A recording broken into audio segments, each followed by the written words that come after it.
За сайн бацхан хүмүүстэй та бүхэнд энэ өдрийн мэндийг хүргэе. За өнөөдрийн хичээлийн маш өдөр вектор үйлдэл хичээл мань үргэлжлэл байгаа. За векторыг нэмэх. За бүгдээрээ A, B, C гэсэн дөрвөн векторын нийлбэрийг олъё. Олон векторын нийлбэрийг олгож бол бүх векторуудаа ингээд цугаа хэлбэрт оруулаад байгуулт хийчих хэрэгтэй. За тэгвэл бүгдээрээ эхний A, B гэсэн хоёр векторын нийлбэрийг бол энэ хоёр векторын нийлбэрийг энэ цугаа хоёр векторын эхлэлээс төгсгөл хүртэл явах уу?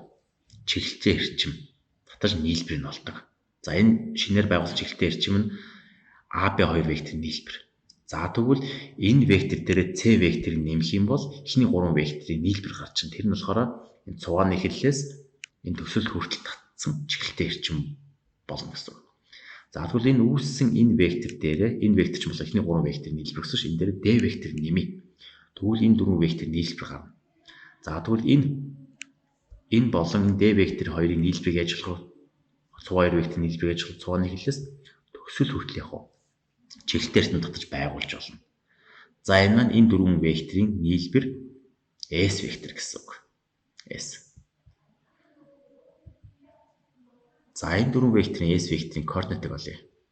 За тэгвэл өмнө 2 векторын нийлбэрийн координатыг яаж хэлсэн юм? Шууд координат харгалзах координат нэмж олж байсан. За тэгвэл олон векторуудын нийлбэрийг векторын координат яаж олох вэ гэхээр мөн адилхан харгалзах координатыг нэмж олно. Одоо 3 сөрөг 2 сөрөг 1 сөрөг 4-ийн нийлбэрүүд нь сөрөг 4 2 2 2 сөрөг 3-ын нийлбэр нь эрг 3. За векторыг хасах гэж байгаа. За векторыг хасах үйлс нь маш энгийн. Бид нар бол өмнөх хичээл дээр эсрэг вектор нэмэх гэсэн дүрмээ үтсэн. Тэгэхээр эсрэг вектор болон вектор нэмэх дүрмийг л ашиглана ерөөсөө энэ дээр. За A векторс V векторыг хасаад C векторыг олъё бүгдээрээ. За тэгвэл V векторыг хасах V вектор хичээ. Энэ хасах V вектор гэдэг нь V векторын эсрэг вектор хэлж байгаа. За тэгвэл V векторын эсрэг векторыг бүгдээрээ энэ A вектортойгоо цугаа вектор болгоод байгуулчих. V-ийн эсрэг вектор эсрэг чиглэл нь эсрэг. Тэгэхээр A вектор цугаа вектор болгочих. Тэгвэл A вектор дээр нэмэх нь V-ийн эсрэг вектор ч болохоор ч энэ хоёр векторыг ялгах гэсэн үг. За тэгвэл хоёр векторын нийлбэрийг яаж олдно гэхээр A вектор V-ийн эсрэг векторыг яаж нэмэх вэ гэхээр бид нар энэ хоёр вектор цугаа болгоод ингээ байгуулчихна. Тэгвэл цугаа хоёр векторын нийлбэрийг гурвалжингийн аргаар векторын эхлэлээс энэ төгсгөл хүртэл тийм ээ цугаа векторын төгсгөл хүртэл яг нь эрчим чиглэлтэй эрчим байгуулад ялгуурыг олчихно л гэсэн. Ялгуур C вектор болно гэсэн. За тэгвэл одоо A вектор тийм ээ V вектор ялгуур C векторын координатыг бүгдээр ажиглая. Тэгвэл ерөөсө харгалзах координатын ялгуур нь л ерөөсөө ялгуур векторын координатыг тэнцүү байна. Ийм. Тэгвэл хоёр векторыг хооронд нь хаслаа үүссэн векторын координат нь харгалзах координатын ялгууртаа тэнцвүүл гэсэн үг. Ийм энгийн дүрмтэй. За энийг бол бид нар хэрэглээд явна. За тэгээ энэ дээр гол дүрм нь болохоор энэ эсрэг векторыг А-гаас В-г хасчих юм тийм ээ. Тэгэхээр энэ V векторыг сөрөг V векторыг хаалтнаар хийчих юм. Тийм ингээд хаалтанд хийчих юм бол А дээр нэмэх нь V-гийн эсрэг вектор гэсэн үг. Энэ маань энэ хоёр векторыг ялгууртаа тэнцүү гэсэн ийм л аргыг хэрэглээд байгаа. За векторыг проекцлох. За эхлээд бид нэг дасгал хийчихье. Дасгал дээр векторыг проекцлоо явуулчих.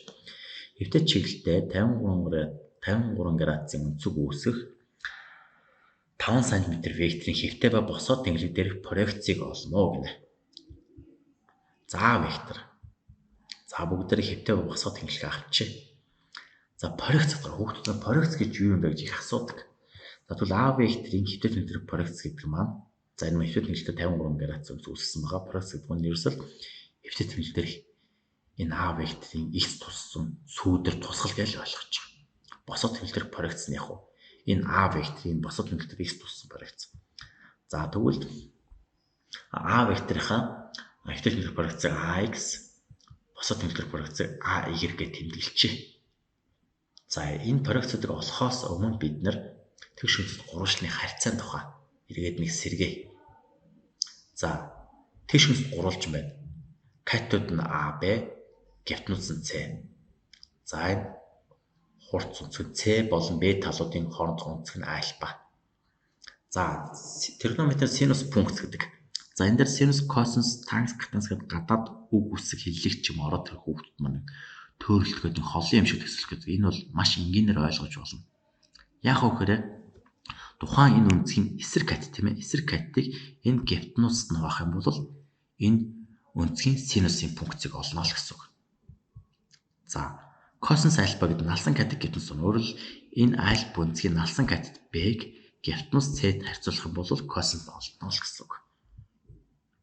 За эсрэг кат А гипотенуз С-д байх юм бол альфа синус альфа олдно. Альфа үнцгийн эсрэг катд налсан катд Б-г гипотенуз С-д харьцуулах юм бол косинус альфа болно гэсэн үг. За тэгвэл энэ тэгшинс гурвалжингаас налсан кат AX маань гипотенузыг косинус 53 градусаар үржүүлэл олдно гэсэн үг. Бид нар эндээс налсан кат AX-ыг олж байгаа. За энэ тэгшинс гурвалжин. За энэ үнцэг 53 юм бол энэ үнцэг 53 градус гэсэн үг. Тэгэхээр энэ дээдлийн тэгшинс гурвалжингаас гипотенузыг синус 53 үржүүлэх юм бол 53 градус эсрэг орших А хэрэг катт нь олдно гэсэн үг.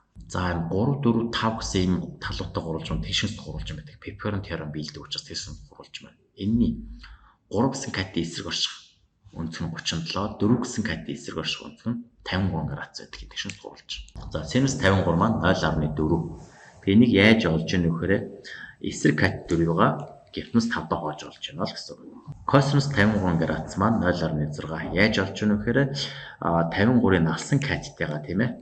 Налсан каттайгаа гипотенуз 5 доогоож олж байна гэсэн үг. За косинус синус 53-га бид нар ашиглах юм бол А вектор маань хятад тэнхлэх проекц маань 3 см, А вектор маань босоод тэнхлэх проекц нь 4 см гарч ирнэ. За эндээс нэг зүйлийг нэмж хэлье. Тангс тригонометр функцийн тангс, үнцгийн тангс. Энийг яаж олдгийг гэхээр эсрэг каттыг тийм ээ. Налсан катт тоож олдог. Өөрөөр хэлбэл тангс гэдэг пункт маань синусыг косинус хуваастад тэнцүү. Катангс гэдэг маань налсан каттыг эсрэг катт тоож олдог. Өөрөөр хэлбэл косинус синус хуваастад тэнцүү буюу нэгийг тангс тоосна тэнцүү байдаг. За тэгэхээр энэ тэгшинс гурвалжин дээрээс синус, косинус, тангс, катангс гэдэг талуудын харьцаагаар олоод сурахыг хичээгээрэй. За ингээ анхаарал хандуулсанд баярлалаа хүүхдүүд.